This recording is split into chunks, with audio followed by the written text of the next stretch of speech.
dia, bem-vindo de volta esta manhã de quarta-feira, 7 de julho de 2021. Prometido é devido, é o momento então esperado para esta entrevista com o diretor do INAC, diretor Paulo Calesi, aqui presente para partilharmos então este momento. O tema: estratégias do Executivo para o combate ao tráfico, exploração e violência contra a criança, é o que vamos nos centrar nesta manhã. Diretor, bom dia, bem-vindo. Muito bom dia e muito obrigado pelo convite. Muito bem, Sr. Diretor, aguardamos claramente com expectativa para tê-lo neste programa e é um prazer. Obrigado. Para começar, os dados disponíveis do INAC quanto à exploração de crianças, à violência e o tráfico. Olha, nós temos dito que os números existem, na verdade não são alarmantes, mas são preocupantes. São preocupantes porque estes mesmos números vão aumentando quase todos os dias, né? Nós tínhamos até 2020, junho, os números apenas daquelas questões que chegavam ao nosso conhecimento através das denúncias, através das pesquisas e inquéritos. Hoje já temos uma linha telefónica que as pessoas ligam a nível de todo o país. Isso nos dá uma abrangência maior e nos dá também os números aproximados daquilo que é a realidade do país. Só para dizer que nós temos de junho, por exemplo, de 2020 a junho de 2021, nós estamos numa cifra de mais de 158 mil casos de violência contra a criança. E podemos destacar que nestes 158 mil casos de violência contra a criança, as questões ligadas ao trabalho infantil, estamos com 14 mil crianças envolvidas naquelas piores formas do trabalho infantil. Estamos por aí mais de 4 mil ligadas à violência sexual contra a criança e temos um número aproximado de 2.000 casos de crianças que eventualmente, por várias razões, desapareceram do seio das suas famílias, ou mais voltaram a aparecer, mas outras nem por isso, e parte também destas crianças estão protegidas em centros de acolhimento. Mas ainda assim, a maior cifra tem a ver com aquilo que tem sido a nossa denúncia frequente, com questões ligadas à fuga à paternidade. Temos por aí mais de 50 mil casos de crianças cujos pais furtam-se das suas responsabilidades. Então, os números estão aí. Nós tivemos há dias numa palestra nas Forças Armadas e falando com o general, e nós dissemos, Sr. General, quando dissemos que os maiores prevaricadores na questão de fuga à paternidade eram os efetivos das Forças Armadas e da Polícia Nacional. Fruto disso, há um casamento agora muito mais estreito entre o Ministério do Interior e o Ministério das Forças Armadas, o Ministério da Defesa e o INAC na sensibilização, e nós dissemos que nós temos no Instituto Nacional da Criança nome dos efetivos, o NIF dos efetivos, as patentes dos efetivos, os telefones, para dizer que temos todos os dados aí, e isto tem ajudado e contribuído para que a nível das Forças Armadas e a nível da Polícia Nacional se possa corrigir a atitudes e alguns comportamentos dos seus efetivos, e pensamos que vamos baixar os níveis quando todos estamos envolvidos na prevenção, para que menos pais furtam-se das suas responsabilidades e tenhamos crianças protegidas, porque todos nós acreditamos que crianças protegidas hoje é o futuro garantido para uma Angola melhor. A pandemia da Covid-19, o confinamento terá influenciado no registro, nos casos? Muito, e de que maneira? Eu faço sempre uma referência ao secretário-geral das Nações Unidas.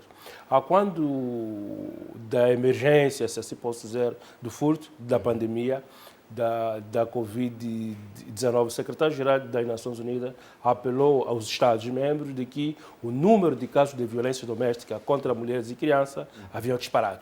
E Angola não fugiu. Então, nós fomos orientados superiormente à altura, por Sua Excelência Ministra da Ação Social, a doutora Faustina Alves, de colocar em funcionamento a linha de denúncia. Isto veio permitir que ter a dimensão do problema a nível de todo o país. Fruto disto, no caso concreto em Angola, aumentaram os casos de crianças em situação de rua, crianças pedintes, crianças a mendigar, crianças a recolher mantimentos em contentores de lixo e não só. Em função disso, o nosso apelo foi no sentido de alertar os governos provinciais e não só na possibilidade de recolher todas as crianças que se encontravam em situação de rua e criaram-se os centros de acolhimento provisórios. Naquela altura, nós tínhamos uma média de quase 1.500 crianças em situação de rua. Os governos provinciais recolheram um número aproximado de 800 crianças, só para se dizer que Luanda, na altura, abriu 2 centros de acolhimento provisório, um no Ramiro e um em Viana. Recolheram não só crianças, também famílias. E das 800 crianças recolhidas, parte daquelas outras crianças foram recebidas nas suas famílias, outras voluntariamente voltaram. Nesse momento, o número de crianças aumentou muito mais do antes do estado da pandemia. Nós temos, em Luanda, neste momento que os falo, um número aproximado de 600 e 700 crianças em situação de rua. A grande questão qual é que parte dessas crianças têm família. Parte dessas crianças têm família. O que nós temos vindo a chamar a atenção aqui nas políticas que existem, é que as crianças vão aumentando na rua, também fruto das nossas atitudes enquanto adultos, enquanto cidadãos. Porque nós somos muito caridosos e nós continuamos a dar dinheiro às crianças na rua. Baixamos o vidro do carro, damos dinheiro, porque a criança está a pedir. Isso está a contribuir para quê? Para o aumento de crianças na rua. Está sendo um chamariz. Se o meu amigo foi à rua e no final do dia voltou com 2.000, 3.000 kwanza, o que é que me impedir também? Se o problema é só ir à rua e voltar com dinheiro, eu também vou. E está toda a criança, até alguns pais irresponsáveis, e sentir, olha, o teu amigo foi e trouxe dinheiro. O nosso apelo hoje qual é? Não deem dinheiro às crianças, mas orientam estas crianças a dirigir-se à direção municipal da ação social, que fica junto à administração municipal. O que é que vai acontecer? Se aquela criança tiver necessidade urgente, vão-se lhe dar uma cesta básica, um atendimento, e em função dela vai saber quem é a sua família. Se for realmente família vulnerável, vamos cadastrar essas famílias, fica na nossa base de dados e vamos apoiá-lo. Se a família sabe fazer um negócio, vamos dar algum passo para ela continuar a fazer aquilo que ela puder fazer, para impedir que as crianças permaneçam na rua. E o que é que nós vimos? Muitas crianças estão na rua, depois de interpeladas e levadas para casa, nem sequer o pai sabia que o filho estava na rua. E por outras, crianças que vão até ao INAC a pedir socorro, que eu fui à rua, não consegui nada, mas se eu voltar para casa sem dinheiro, eu vou ser espancada. Então, há aqui um trabalho de sensibilização. Isso quer dizer que os pais mandam e obrigam as crianças a ir para a rua e tentam trazer alguma coisa sob pena de ser maltratada, de ser espancada. E nessa perspectiva, nós temos dito, a presença massiva de crianças na rua não é somente problema da fome e da pobreza, de má-fé também dos pais encarregados de educação, das nossas atitudes em dar para as crianças, elas vão para a rua. Não estou aqui a querer dizer que não existam crianças que passam necessidades de estar na rua. A estas crianças nós temos alternativas para elas.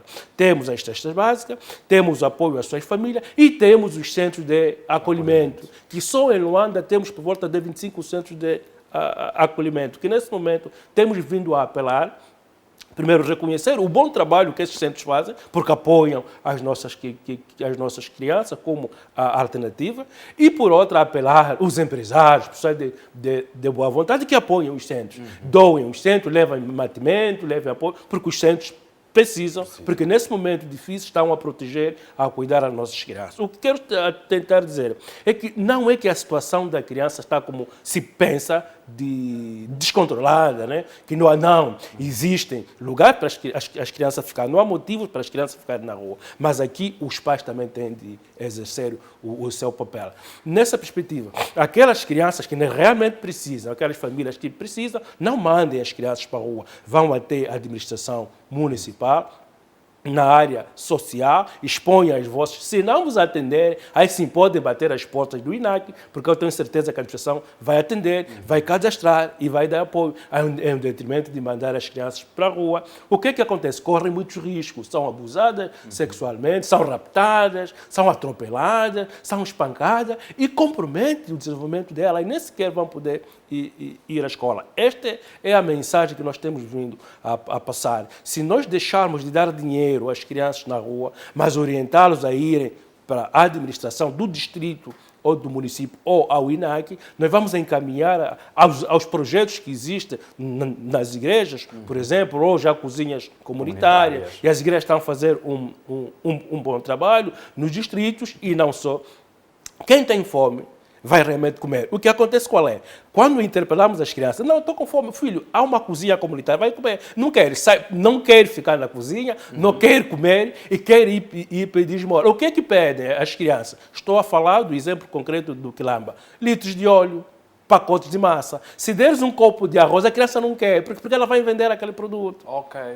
Ela recebe para poder vender e ter dinheiro. E aquela criança que não realmente precisa, pode não ter apoio, porque as outras crianças vão para aí. Então, aqui o nosso apelo, e aquelas pessoas que quiserem doar, e doem mesmo, este é o nosso apelo, ofereçam, contactem a Direção Municipal da Ação Social, que perguntem quais são as famílias carenciadas, que nós temos o cadastramento de todas as famílias, e escolhemos 5, 3, 4 famílias, que nós pessoalmente vamos entregar a estas famílias, ou doemos aos centros de acolhimento que existem. Não podemos dar às crianças para evitar que elas todas venham para a rua. Se acontecer, nós vamos perder o controle, porque há muitas crianças que até fazem da rua o espaço de brincadeira, de lazer, porque consegue-se dinheiro. O que nós estamos aqui, em síntese, de dizer, há crianças em situação de rua.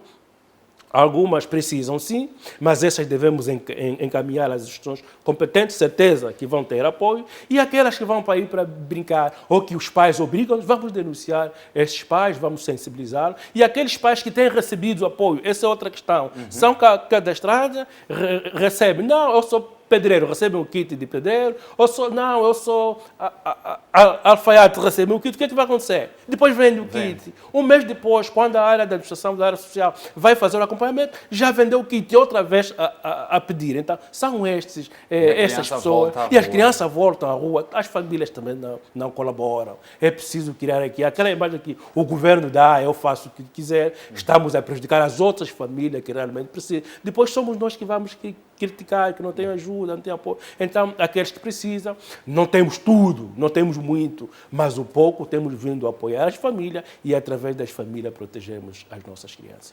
Diretor, agora vamos olhar então para as políticas. Falou de centros. Estes centros fazem parte das políticas do Executivo para tirar as crianças dessa situação de exposição e aquelas, sobretudo, que infelizmente já passaram por esse momento bizarro de serem abusadas? Nós temos dito que a política do governo de Angola, neste momento, não é ter mais centros de acolhimento. A política do governo não é construir mais centros de acolhimento, nem tampouco fazer com que as crianças permaneçam no centro de acolhimento. A política é exatamente que os centros de acolhimento que existem sejam de trânsito, que as crianças passam por aí por um período, como tem dito a senhora Ministra da Ação Social, Família e Promoção da Mulher. O ideal é que as crianças permaneçam no centro de acolhimento no mínimo 6 meses e no máximo 2 anos. E nesse período as crianças têm de sair. Têm de sair porque nós estamos a implementar agora o programa de localização e reunificação familiar. O que é? As crianças vão para a rua, estão no centro, saber quem é esta criança, quem é a sua família, e em função disso vamos localizar a família, ver as condições reais, se as razões que motivaram a criança a sair de casa ainda se mantêm. Se sim, então vamos trabalhar com esta família até criar condições para que a criança volte para a sua família. Se for uma família muito vulnerável, potenciar esta família, criar elementos básicos que no período de 1 ou 2 anos a criança possa voltar para a sua família. Ou encontrar outras famílias, avô, os tios, que possam acolher. Na eventualidade de não ser possível encontrar famílias alternativas. Estamos a falar de famílias de acolhimento. há nesse momento uma proposta de decreto presidencial que vai regular exatamente a entrega de crianças em famílias de acolhimento. Adoção. Também temos a adoção.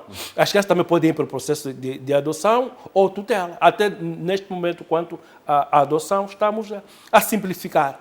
Estamos a simplificar numa perspectiva de que os processos para a candidatura para a adoção, sobretudo em Luanda, todo mundo que quisesse adotar dirigia-se ao Gabinete Provincial de Ação Social. E era muita gente. E o processo era tão lento porque o Gabinete Provincial de Ação Social apenas atendia crianças que estavam acolhidas num único centro, no caso concreto, o Lar Cozola. E hoje estamos a municipalizar, que cada cidadão dirija-se à ação social do seu município e inscreva-se, porque o município vai controlar todas as crianças que se encontram nos centros de acolhimento do seu município, nos termos daquilo que prevê o Código de Família. Nessa perspectiva, as crianças que estiveram no centro, depois de 2 anos, devem sair. Vão ficar aquelas que eventualmente não tenham, por várias razões, não possam sair. Mas para isto é importante que os centros que existem hoje devem ser apoiadas, devem ser acompanhadas, devem ser fortalecidos para que as crianças que se encontram nos centros sejam protegidas e vejam os seus direitos salvaguardados e, sobretudo, fazer com que os centros de acolhimento sejam, na verdade, um espaço para as crianças serem protegidas. As políticas existem, as crianças são acompanhadas, a lei existe, mas aqui é preciso continuarmos a trabalhar para fazer com que aquilo que está previsto na Constituição, que a criança merece prioridade absoluta, seja de facto na família, na gestão do Estado, na igreja, na sociedade, que cada um encare a criança como um sujeito de direito e que ela deve estar na agenda das prioridades.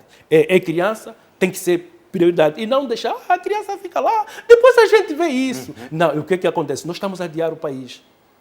E diziam uns especialistas nas Nações Unidas, se quiseres saber como é que vai ser um país daqui a 20 anos, não é olhar os edifícios que estão a ser construídos, como é que as crianças estão a ser protegidas. Se tu vês as crianças maltratadas, abandonadas, as gestões que cuidam das crianças adiadas para o segundo plano, certeza absoluta é que esse país daqui a 20 anos vai ser um fracasso. E nós estamos a trabalhar, temos a responsabilidade de fazer com que isto não aconteça com o nosso país. Sensibilizar, apoiar, apelar e denunciar situações que possam pôr em causa o bem-estar da criança hoje, que vai contribuir ou vai criar condições para que o nosso país amanhã esteja comprometido. Diretor, eu faço a seguinte questão, e nós temos visto nos mercados, há muitas crianças a trabalharem nos mercados que carregam peso para os compradores. Como é que o INAC olha para essa situação e que medidas têm tomado? Olha, é uma preocupação. Nós temos dito hoje, as crianças em Angola estão envolvidas também no trabalho infantil. É só para vermos que o problema do trabalho infantil em Angola não consiste, sobretudo, no setor formal da economia, nas empresas legalmente constituídas, não. É, sobretudo, no setor informal da economia, aí onde está o problema do trabalho infantil. Nossas crianças são exploradas nas fazendas, há fazendas onde nós encontramos menores a trabalhar, a manusear produtos químicos que comprometem a sua saúde. Crianças... Sem lhe cortar, senhor diretor, sim. Ao longo deste programa nós passamos uma reportagem da Huila, onde várias crianças são levadas ao Chipinto para a exploração de ouro, por exemplo. Exatamente. E ainda falando da Huila, crianças a serem exploradas no município da Jamba, partir pedras com as suas famílias, crianças a serem exploradas em casa, doméstico, a mania que nós temos, sobretudo em Luanda, de pegar uma criança numa província, trazer ela em casa, sobre refúgio que vamos cuidar, mas em casa ela torna-se empregada doméstica e, às vezes, abusada pelo marido da senhora ou pelo filho mais velho, a menina depois engravida-se, forçada a fazer o aborto, depois mandada para a rua e vai parar na prostituição. Então, e as crianças são exploradas também, sobretudo, no setor da exploração de inertes, como já dissemos, e temos a venda ambulante. A venda ambulante nos nossos mercado. Aqui um mito. Há um mito que as famílias, nas conversas que temos tido com elas, defendem que eu também fui criança, enquanto criança eu trabalhei, eu estou aqui. Mas isso é muita gente que Os contextos são diferentes. Os contextos são diferentes. Hoje está cientificamente comprovado que esta criança envolvida hoje no trabalho é certeza de que terá amanhã uma saúde comprometida, não estuda e, sobretudo, não vai contribuir. Se já somos pobres e nós queremos sair da pobreza, é colocar as crianças na escola. Há um programa que nós temos, combater o trabalho infantil através da educação. É colocar as crianças e estudar. Essas crianças hoje no mercado, o trabalho nosso tem sido, não na responsabilização criminal dos pais e não só, é sobretudo na sensibilização, para que os adultos tomem consciência de que estão a explorar as crianças, estão a prejudicá-las. No dia 12 de junho, que é o Dia Mundial de Combate ao Trabalho Infantil, a Secretaria de Estado para a Família e Promoção da Mulher, a doutora Elsa Barbas, esteve no mercado dos Kwanzas, no que é um dos centros. Exatamente. Onde conversou com as mamães, conversou com os pais e com as próprias crianças e, sobretudo, apelando, mostrando a elas as consequências daquelas crianças hoje a praticarem comércio. E o grito daquelas mães, o comprometimento daqueles pais é, sobretudo, não vão permitir, enquanto estiverem no mercado dos Kwanza, envolverem crianças no trabalho. Se essa mensagem passar, e sobretudo disse a secretária de Estado que o lugar da criança não é no mercado, é na escola. Que o trabalho infantil não é brinquedo para a criança. Quem tem que trabalhar é o adulto. E aqui o adulto é que tem de trabalhar, é que tem de sustentar a família. A criança tem de viver o seu momento de criança, a criança tem de estudar, tem de se formar para dar continuidade de tudo que estamos hoje a fazer. Essa mensagem que estamos a passar, que apesar da pobreza, apesar da dificuldade que as famílias vivem, não há justificação para podermos envolver as crianças no trabalho. Aquelas famílias que tenham grande dificuldade, nós tivemos o caso de uma criança que diz: a minha mãe apanhou trombose, o meu pai fugiu de casa, eu sou o mais velho com 12 anos, tenho mais 4 irmãos, se eu não vender, eu não tenho nada para dar em casa. O que é que acontece? Criança, não venda, inserir esta família nos projetos que existem, recebe cesta básica, são cadastrados e vamos apoiando para permitir que as crianças possam estudar. Então, nessa perspectiva, todas as crianças que estiverem nessas condições não precisam e vender e trabalhar, peçam apoio e, na medida do possível, nós vamos apoiar. Então, o problema existe, mas estamos a trabalhar na sensibilização das famílias, dos adultos, para mudar. E se todos mudarmos de consciência, nós vamos evitar muitos problemas. O problema qual é? É que nós ainda acreditamos que temos de trabalhar porque eu trabalhei e pronto, acabou.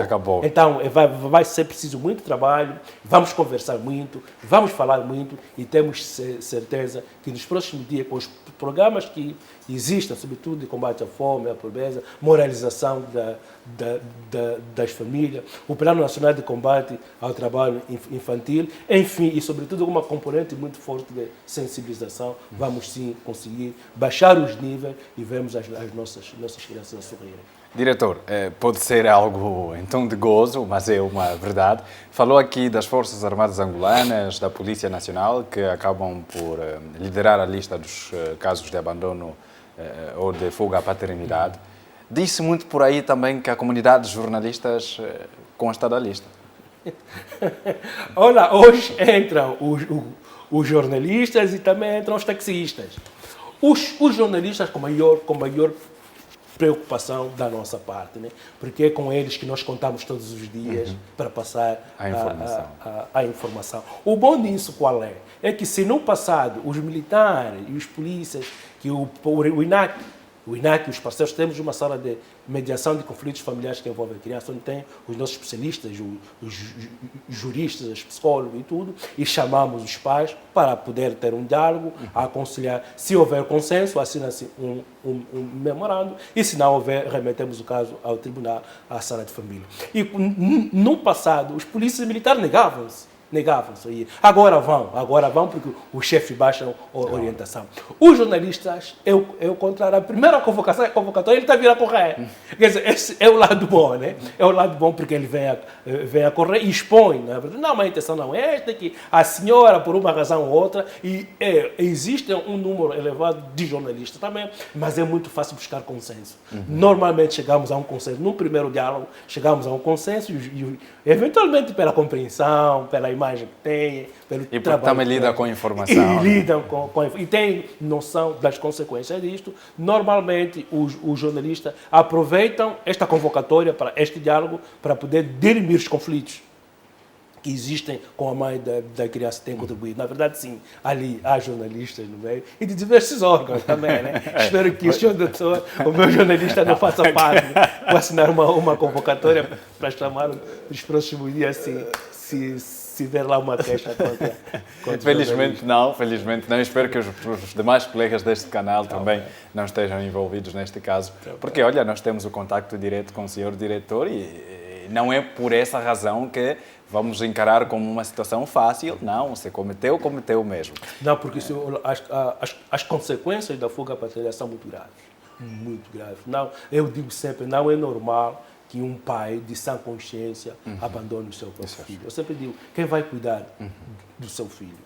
E nós ficamos aqui exibindo-se, temos crianças hoje na rua a pedir esmola, a mãe a sofrer sozinha. Às vezes, doutor, eu não apoio porque o dinheiro comanda, depois a mãe não traduz para o bem da criança, mas isso é possível, a pessoa recorre, a gente busca forma de como regularizar. O que não pode acontecer é o pai deixar de dar o sinal. Isto é a pior coisa que se Agora, uma curiosidade, tem havido casos de mães também que... Não, tem sim, tem havido casos de mãe e normalmente aqui eu vou dizer um caso de que o pai foi denunciar, porque ele tinha a guarda da criança e a mãe até era professora e não dava. O pai diz não. E a mãe ficou toda espantada. Mas como é que um homem vai queixar? Pois, esse é o preconceito que se tem. Porque os homens são orgulhosos. Não, eu assumo, eu aqui... Não, mas aquele pai, o problema não foi ele. Era a criança que tem direito de ser alimentado, sustentado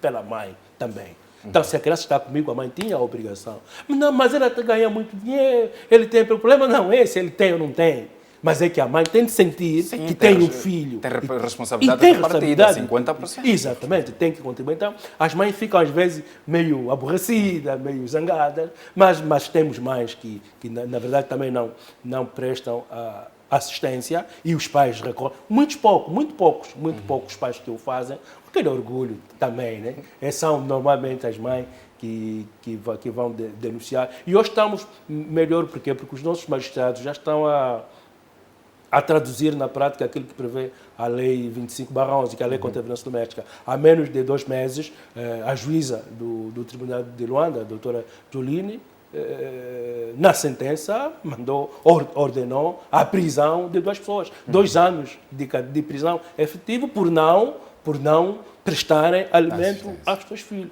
E até ouvi, e ela dizia, e sobretudo porque o senhor negava-se em permitir que aquele filho convivesse com outros irmãos, que conhecesse outros membros da família, que o afeto. Sim. É que às vezes nós pedimos. E depois tem aquela questão que os familiares da mãe da criança é que não permitem que o pai conviva, porque não fez pedido, exatamente, porque não sei mais quanto. Entre outras questões culturais. E nós estamos preocupados com o que é importante para nós.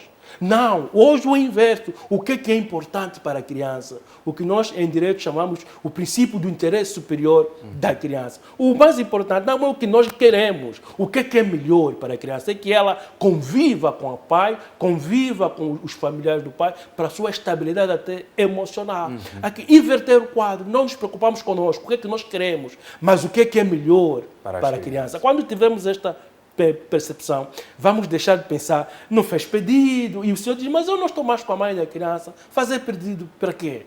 E obrigam, às vezes, a fazer o pedido para a criança. Não, mas é mesmo isso, eu faço pedido. E depois tem estrangeiros que vêm ao INAC, não, eu sou estrangeiro, até dou tudo, eu presto isso, mas não posso conviver com a criança, porque os parentes não deixam. É aquele crime, às vezes, que o pai da mãe da criança que registrou a criança como se fosse o pai. Quer dizer, aqui há alguns valores, algumas práticas da nossa cultura que é preciso chamar a atenção. Ninguém deve registrar o filho do outro.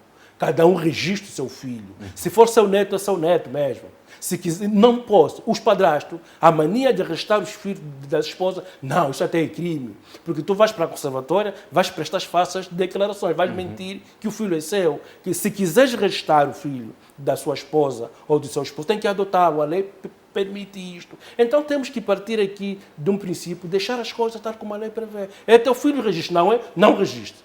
O pai não está, coloque registro só com o nome da mãe. A mãe não está registrada só com o nome do pai. Ou não coloque o nome se os pais estiverem em parte incerta. E quando chegar, há mecanismo para poder fazer agora. Registrar o filho da esposa como se fosse seu, mas não é, isto é um crime.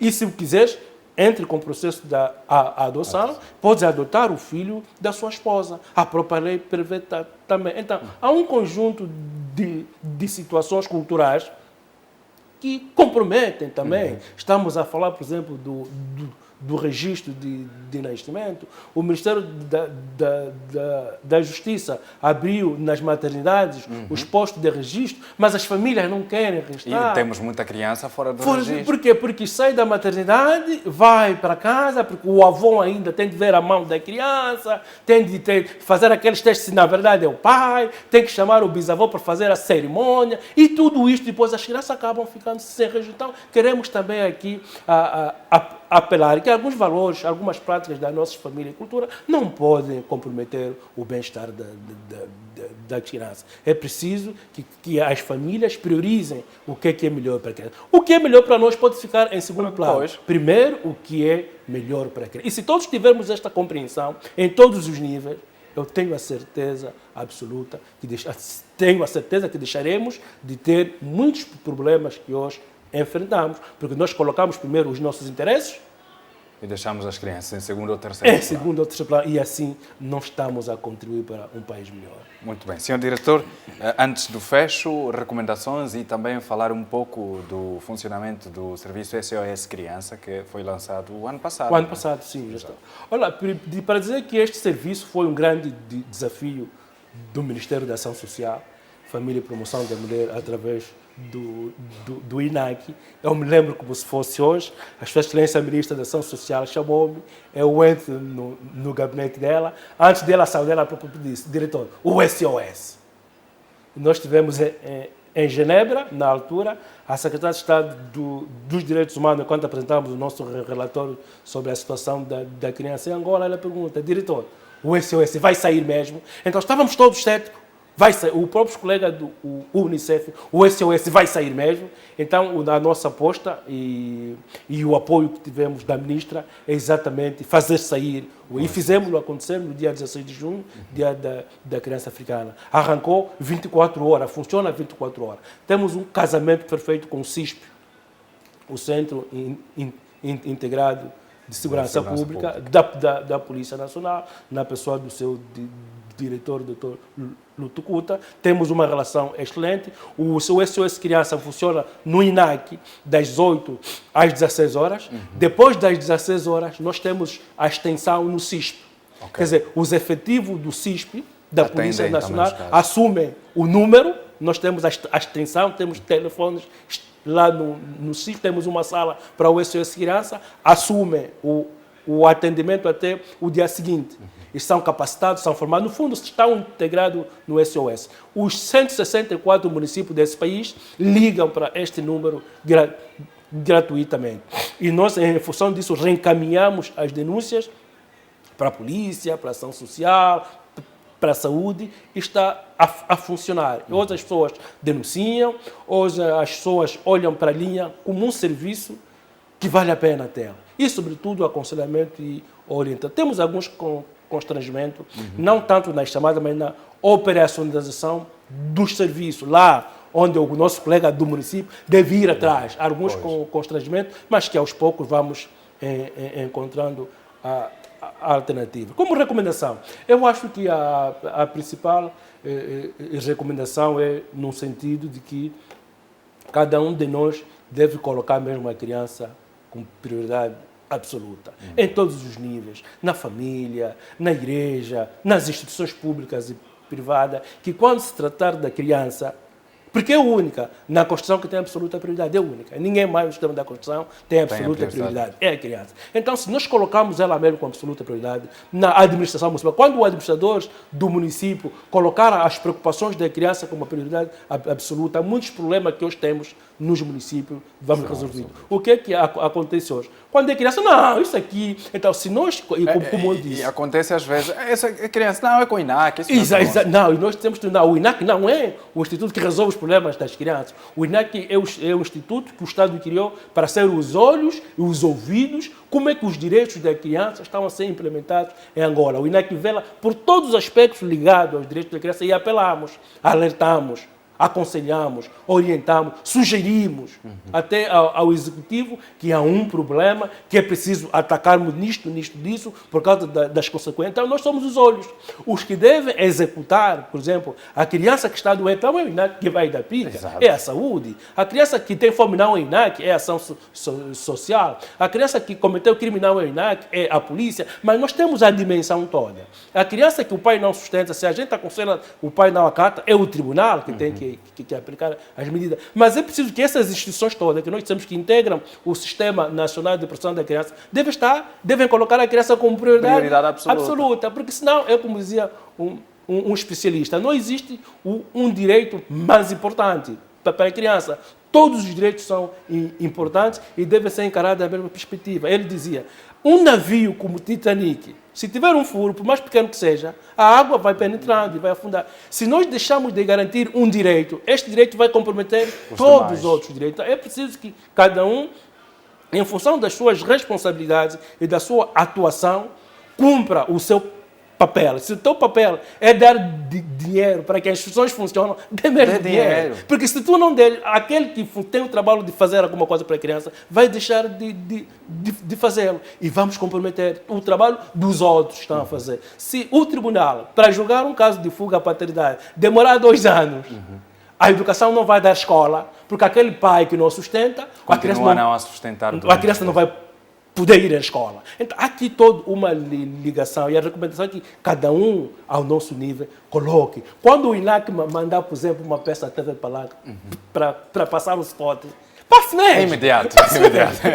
Faça o seu papel, porque se tu deixar de fazer, aqueles que acompanham a TV Palanca não vão poder ouvir, não estarão informados, não vão poder estar sensibilizados. Então, queremos que cada um de nós, até na igreja, que o assunto da criança seja o bispo a tratar, o pastor principal, porque se o pastor relegar para o segundo plano, está a comprometer até a sua igreja, porque a continuidade da igreja é a criança que está aí. Então, este é o apelo que nós deixamos, é o trabalho, por isso é que nós existimos. O governo criou, o Estado criou-nos para isso, na perspectiva de sensibilizar, apelar, orientar, informar e acompanhar como é que os programas, as políticas e as ações direcionadas à criança estão a ser implementados. Senhor Diretor, estamos muito gratos pela sua presença. Não vamos roubá-lo mais tempo, porque tem muitas outras atividades, mas queremos deixar a porta aberta. Sempre que o INAC tiver uma atividade ou algo para divulgar, estamos aqui abertos. Muito obrigado. Primeira página, programa Primeira Página em particular, tem tempo para isso. Muito obrigado.